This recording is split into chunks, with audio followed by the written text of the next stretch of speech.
প্রধানমন্ত্রীর সাথে রাষ্ট্রপতির ক্ষমতার একটা যৌক্তিক ভারসাম্যমূলক যদি বিন্যাস করা না যায় তাহলে এই আলোচনাটা অর্থহীন। জাতীয় ঐক্যমত্য কমিশনের আজকে দ্বিতীয় দিনের যে বৈঠক, এই বৈঠকে আমরা অনেক দীর্ঘ আলোচনা করেছি। আমরা দীর্ঘ আলোচনা করবার পরেও আজকের বৈঠকে দুটো গুরুত্বপূর্ণ বিষয়ে আমরা সবিস্তারে আলোচনা করেছি, আমরা কথাবার্তা বলেছি, মতামত দিয়েছি, কিন্তু দুঃখজনকভাবে কোনো ব্যাপারটাই আজকে আমরা সুরাহা করতে পারিনি।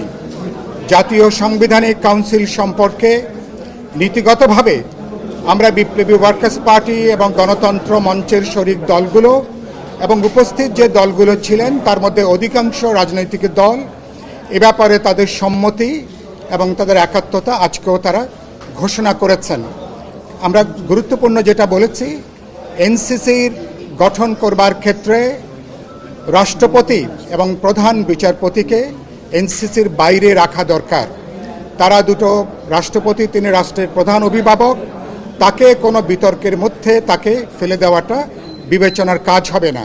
আর প্রধান বিচারপতি তিনিও রাষ্ট্রের একটা গুরুত্বপূর্ণ সাংবিধানিক প্রতিষ্ঠানের তিনি প্রধান, তিনি এরকম একটা নিয়োগ কমিটিতে তিনি যুক্ত হলে এটাও নানা প্রশ্ন, নানা বিতর্কের জন্ম দিতে পারে। সুতরাং এই দুজনকে এনসিসির যে গঠন কাঠামো তার বাইরে রাখা দরকার। আমরা ইতিমধ্যে আমরা বলেছি এটার প্রয়োজনীয়তা আপনারা সবাই জানেন।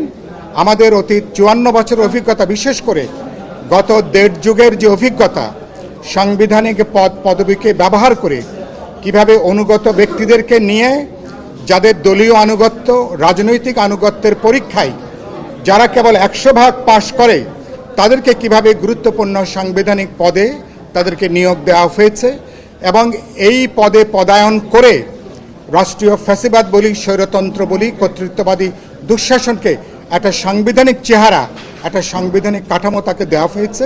সে কারণের জন্য আমরা বলেছি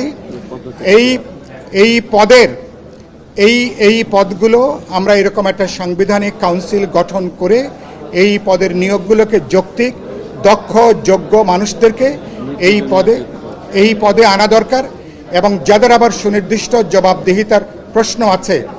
আমরা বলেছি যে সশস্ত্র বাহিনীর তাদের যে জায়গাটা সেটা এনসিসির দায়িত্বের মধ্যে আসা উচিত না, এটা কোনো সাংবিধানিক প্রতিষ্ঠান না, তাদেরকে বাইরে রাখা দরকার। অ্যাটর্নি জেনারেল তিনি একটা সাংবিধানিকভাবে তিনি রাষ্ট্রের তিনি প্রধান আইন কর্মকর্তা হলেও প্রধানত সরকারের সাথে তাকে কাজ করতে হয়, তাকেও এই দুটোর বাইরে রাখা দরকার। আমরা এটা আগামী সপ্তাহে এটা নিয়ে আরও আলোচনা হবে, আরও কথাবার্তা হবে। আর গুরুত্বপূর্ণ যেটা আমরা কথা বলেছি আজকে, বিশেষ করে দুপুরের খাবার পর থেকে রাষ্ট্রপতি পদের ব্যাপারে আমি এই প্রশ্নটা প্রথম উত্থাপন করি যে রাষ্ট্রপতির ব্যাপারে আপনারা যে প্রস্তাবটা উত্থাপন করেছেন যে সেখানে একটা ইলেকটোরাল কলেজ সেখানে তৈরি করবার জন্য এখন যে পদ্ধতি আছে, কেবলমাত্র সংসদ সদস্যরা তাদের সংখ্যাগরিষ্ঠের ভোটে রাষ্ট্রপতি নির্বাচিত হন এবং শেষ করে তারা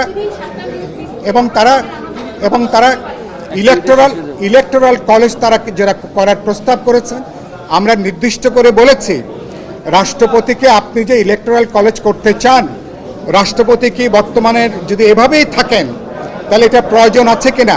প্রধানমন্ত্রীর সাথে রাষ্ট্রপতির ক্ষমতার একটা যৌক্তিক ভারসাম্যমূলক যদি বিন্যাস করা না যায় তাহলে এই আলোচনাটা অর্থহীন।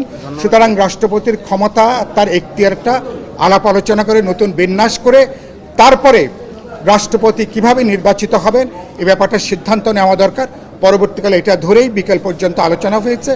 আগামী সপ্তাহে এ ব্যাপারে আমরা কোনো মীমাংসা আসতে পারিনি, আগামী সপ্তাহে এটা নিয়ে আরও আলোচনা হবে। আপনাদের সবাইকে ধন্যবাদ।